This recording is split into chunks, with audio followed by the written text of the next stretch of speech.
La France va mal quand on en est à se nier soi-même, c'est jamais très bon. Et je n'avoue que je ne comprends pas très bien ce qui se passe. Enfin, cette espèce de. Ce qu'a pu susciter en fait enfin, j'avoue que ça fait partie sans doute d'une faiblesse et la France a tort de faire cela et c'est une femme de culture mixte qui vous dit ça, c'est que je ne comprends pas pourquoi vous voulez déboulonner des statues, vous vous reniez, enfin je ne comprends pas, voilà, c'est quelque chose, une incompréhension et je pense que quand on est à vouloir effacer une part de son histoire, c'est jamais très bon, voilà. Je ne fais pas partie ni des woke ni de la cancel culture, même si on m'explique qu'en réalité ça ne veut pas dire ce que ça veut dire, mais je ne comprends pas en fait. Moi qui viens d'un ailleurs, en réalité je fête Noël et Pâques sans difficulté, sans me dire. Et ce que je trouve très surprenant, c'est que je pense que c'est pour ça que la France est un pays qui va mal, c'est quand on a à détruire je ne suis pas contre la désacralisation des lieux de culte, c'est pas ça. Mais quand j'ai vu qu'on voulait qu'on détruit des églises et qu'on les considère comme n'importe quel immeuble, quand on veut déplacer certaines statues, alors qu'elles ont une part de l'histoire, ça me choque, oui. Voilà, mais ça me choque, mais je suis peut-être pas très bien placée pour dire cela, voilà. Mais parce que je pense que quand les gens qui ont cette foi ne défendent pas leur, leur histoire, leur patrimoine culturel, parce que c'est ça, ce qu'on imagine. Euh, et ben je trouve ça désastreux en fait. Je pense que ça en dit long sur un mal-être occidental. Voilà. Je ne suis pas à l'aise, pour tout vous dire, à voir que la France renie ses racines chrétiennes. Ça va vous paraître bizarre, mais c'est comme ça. Voilà.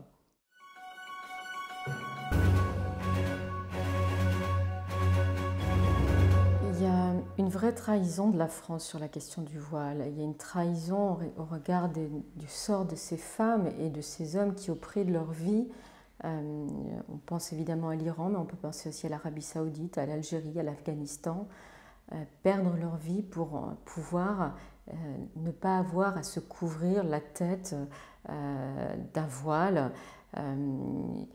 Et c'est assez déroutant de voir à quel point on est prêt à toutes les compromissions, soit pour du pétrole, soit pour un accord nucléaire avec les mollahs iraniens. Voilà.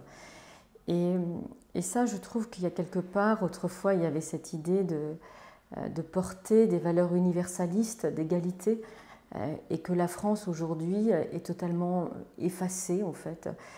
Et on voit courageusement des gamines de 14 ou 15 ans défier les autorités religieuses les plus totalitaires qui soient. Elles sont empoisonnées dans leurs établissements scolaires.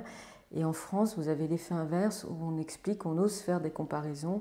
Et aujourd'hui en France, on nous explique qu'il faut pouvoir porter le voile à l'école et la remise en cause de la loi de 2004 sur les signes ostentatoires à l'école. On n'arrête pas de signaler, les signalements sont en hausse dans l'éducation nationale avec le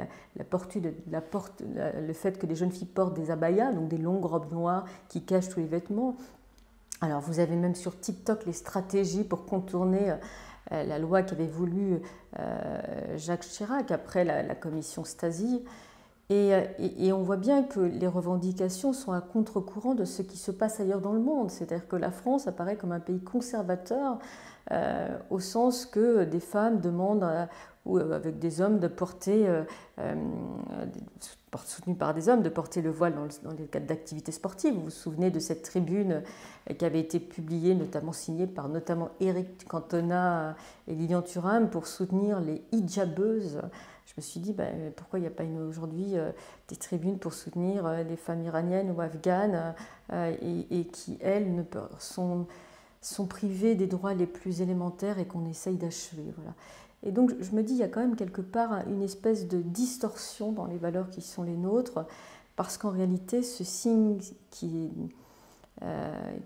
pour moi est totalement étranger à ma culture, parce que mes parents, ma mère ne le portait pas, ni ma grand-mère, donc je ne sais pas de quoi elle parle. Ma grand-mère portait un fichu à la maison quand elle faisait la cuisine, comme on peut le trouver dans le bassin méditerranéen. Mais expliquer que ce serait une question cruciale, essentielle, fondamentale de l'essence même de l'islam que porter ce voile, c'est étrange parce que c'est bien au nom de ce voile qu'aujourd'hui on tue des filles. Donc je trouve qu'il y a une forme d'indécence et que aujourd'hui on le voit, vous avez des avocates qui veulent plaider avec le voile, vous avez dans le sport, vous avez à l'éducation nationale, donc il y a quelque chose qui ne va pas. Voilà. Il y a quelque chose, on est revenu en arrière et je pense que la situation est pire qu'en 1989 où vous aviez des adolescentes dans le collège de Creil, dans l'Oise, qui portaient le voile. Et en l'occurrence, la solution avait été vite trouvée, puisqu'en réalité, c'était le roi du Maroc qui était intervenu pour faire cesser cela. Mais on a un problème et je suis triste de voir que vous avez quand même peu de personnes, à l'exception d'Elisabeth Badinter, de figures intellectuelles de ce monde occidental pour défendre celles qui ne veulent pas le porter. Voilà.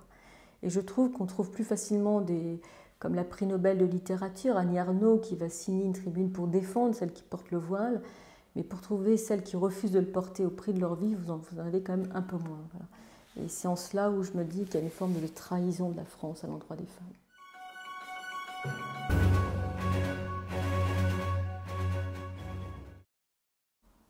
Je ne suis pas convaincue que c'est la question de la loi qui aujourd'hui se pose. D'abord parce qu'une loi a été adoptée sur la question des signes ostentatoires à l'école et aujourd'hui c'est celle-ci qui est remise en cause. Donc, et la difficulté, c'est les chefs d'établissement qui sont laissés et les enseignants qui ont demande de porter tous les maux de la société.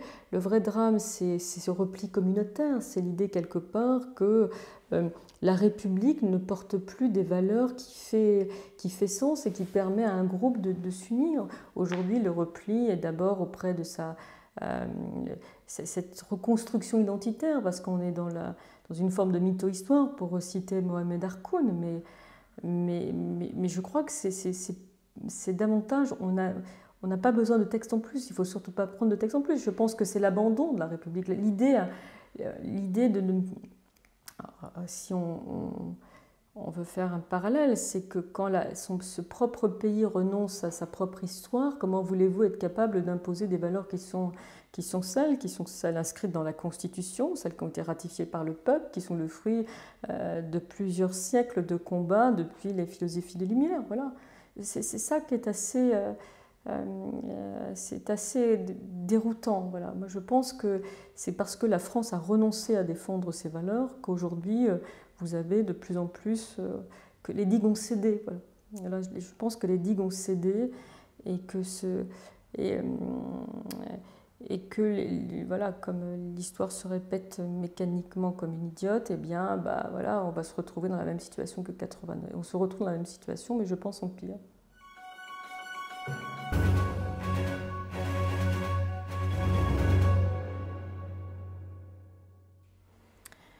Je pense qu'on ne défend pas assez le principe de laïcité parce qu'on a une espèce de culpabilité post-coloniale en se disant que quelque part, si on impose les valeurs qui sont, je rappelle, inscrites dans la Constitution, eh bien, on dévalorise ou on critique une culture ou une religion, en fait. Et c'est très surprenant parce qu'en réalité, les mêmes qui font preuve d'un zèle incroyable pour déboulonner des vierges sur les places du domaine public, eh bien, sont très en retrait, voire frileux à l'endroit de l'islam. Voilà.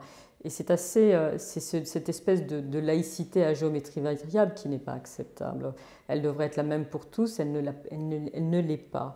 Et je pense qu'en réalité, les gens ont intégré une forme de terreur en disant que, même moi, je vous avais dit que je fais très attention quand j'accepte des interviews à ce que je peux dire, parce qu'on sait pertinemment que quand on s'exprime sur ces sujets-là, eh bien, on va récolter beaucoup de haine, de torrents, et que des gens perdent la vie juste pour avoir fait un dessin ou un trait d'humour ou pour avoir fait un roman sur ce sujet-là. Donc il y a un problème que la République ne soit pas capable de s'imposer.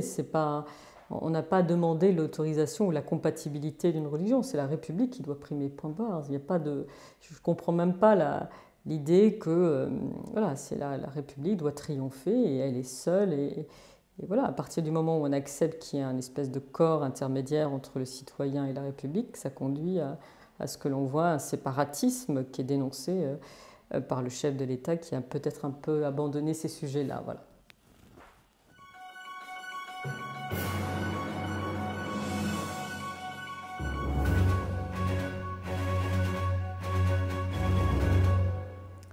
Il y a une très grande homogénéité dans les présidents de la République de la première, voilà, qui n'a pas existé, la deuxième, la troisième ou la quatrième ou la cinquième, c'est que je ne suis pas convaincue déjà qu'il y ait un jour une femme. Il n'y a toujours pas eu de femme. Pas eu de femme. Je ne crois pas qu'il y ait de président protestant. Donc de mémoire, je ne crois pas. Et juif non plus. donc du coup, ça me gêne toujours d'avoir cette question-là, parce que ça veut dire que quelque part, on les réduit à leur foi religieuse. Voilà, ça me gêne toujours un peu de cette question. Cette question me gêne en tant que telle. Voilà. Et je pense que si la France reste un pays en réalité où c'est des hommes catholiques, parce que je crois qu'il n'y a pas eu de président protestant, j'essaie de me souvenir, de savoir si éventuellement, mais je ne crois pas. Et en même temps, ça fera partie de la... Vous voyez, en Écosse, vous avez un Premier ministre de confession musulmane qui aurait pensé qu'en Écosse, un pays très ancré dans sa tradition, avec des envies autonomistes vis-à-vis du royaume de Grande-Bretagne, et bien qu'un Premier ministre musulman. Voilà, donc ça fait partie des choses, mais je ne crois pas qu'on puisse se faire élire en se targuant de sa foi religieuse. Voilà, je crois que ce qui fait la force de l'élection présidentielle, c'est aussi d'être capable de réunir une communauté nationale sur des idées et pas sur une foi.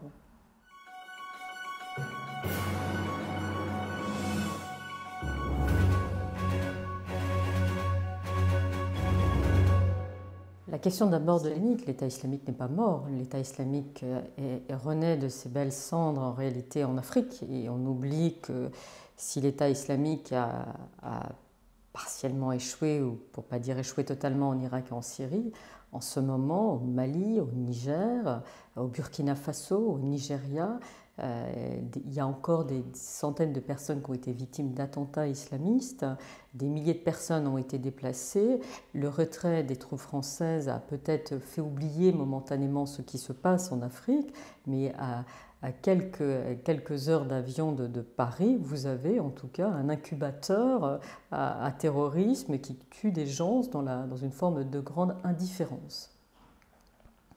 Sur la question de l'islamisme en France, il ne faut pas réduire l'islamisme aux attentats en fait. Et je pense que c'est l'erreur que parfois l'on fait.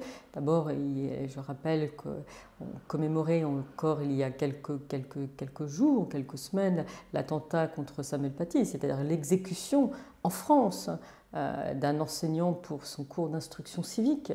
Je rappelle qu'il y a environ un an, une journaliste était protégée en France parce qu'elle diffusait un reportage sur M6 sur Roubaix et les dérives communautaristes, notamment islamistes, en montrant notamment qu'il y avait des jouets pour des toutes petites filles qui n'avaient pas de visage parce qu'on ne représente pas le prophète. Quand on en est réduit et quand on voit le ruissellement qu'il y a dans la société française, quand on voit les rapports parlementaires qui ont été faits sur la radicalisation dans le sport. Je renvoie au rapport parlementaire d'Éric Diard, de la sénatrice, en tout cas Jacqueline Eustache-Brinio, dans le sport, l'éducation, les services publics, l'hôpital. Donc on a du mal à penser, alors soit à être un peu aveugle ou refuser de voir la réalité. La situation n'a guère changé et je dirais presque qu'elle a presque empiré. Voilà.